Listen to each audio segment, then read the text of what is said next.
Hello दोस्तों, आप लोग कैसे हैं। हमारी आज की कहानी है ससुराल।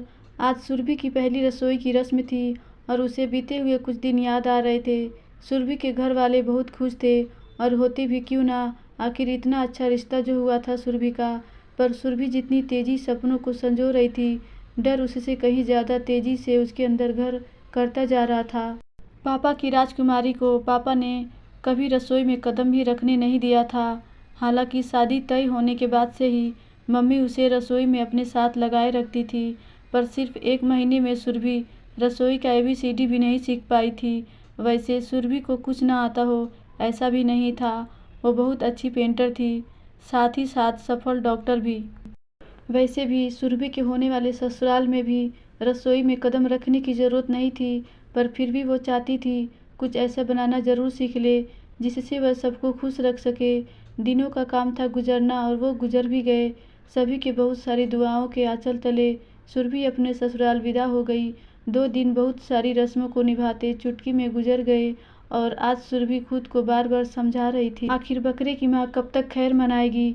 जैसे नहाकर सुरभि नीचे आई, उसकी सास ने पूछा, सुरभि तुम क्या बनाने वाली हो आज।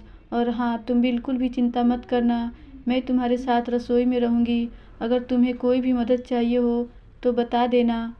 सासू माँ की बात सुनकर सुरभि सर झुकाते हुए बोली, नहीं माँ जी, आप कहाँ परेशान होंगी, आप आराम से बैठिए, मैं सब कुछ कर लूँगी। यह कहकर सुरभि रसोई में आ गई और पूरे मन से सबके लिए कुछ बनाने में लग गई। घंटों मेहनत के बाद सुरभि को लग रहा था जैसे वो रो देगी, क्योंकि अपने तरफ से तो उसने कमी नहीं रखी थी, पर न जाने क्यों ना तो सब्जियों का रंग सही आया था और स्वाद में भी कुछ कमी थी जो वो समझ नहीं पा रही थी। छोले में नमक तेज था और गाजर के हलवे से भी वो खुशबू नहीं आ रही थी जो माँ के रसोई से आती थी।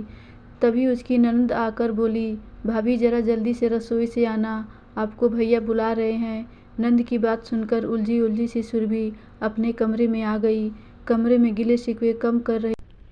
तभी सुरभि के पति बोले, सुरभि अपनी सहेली को खाना नहीं खिलाओगी क्या। पति की बात पर सुरभि को याद आया और वो खुद से ही बोली, ओह, सहेली से मिलने की खुशी में मैं तो भूल ही गई, मुझे खाना ठीक करना था। सहेली को साथ लेकर वो नीचे आई तो देखा उसकी नंद ने खाना लगा दिया था और उनके आते ही सबने खाना शुरू कर दिया। यह देखकर वो पसीना पसीना हो गई और मन ही मन सोचने लगी, अब तो मेरी बेइज्जती होने से कोई नहीं रोक सकता। सब के सब मेरा मजाक उड़ाएंगे और मुझ पर हंसेंगे भी। सबकी बातें सुनने को खुद को तैयार कर रही सुरभि के कानों में सबसे पहले पति देव की आवाज़ पड़ी, सुरभि यह खाना तुमने बनाया है, लग ही नहीं रहा, बिल्कुल माँ के हाथों का स्वाद आ रहा है।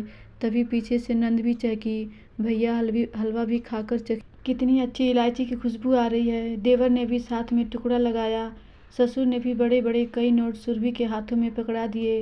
हैरान सुरभि ने सासू माँ की तरफ देखा, उन्होंने मुस्कुराकर नजरें झुका दी।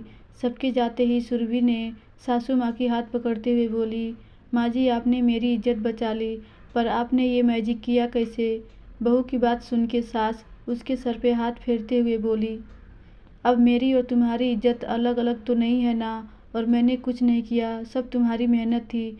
बस गाजर की हलवे में तुम इलायची डालना भूल गई थी, तो मटर पनीर में मलाई और धनिया, और हाँ, छोले में बस आटे की बॉल डाल दी जिसने ज़्यादा नमक सोख लिया। सासू माँ की बात सुनकर सुरभि खुशी होकर बोली, आज तक तो मैंने सिर्फ खाना बिगाड़ने वाली सास के बारे में सुना था, पर आप तो मेरी सासू माँ हैं और माँ का मतलब भी बहुत अच्छे से समझ आ गया।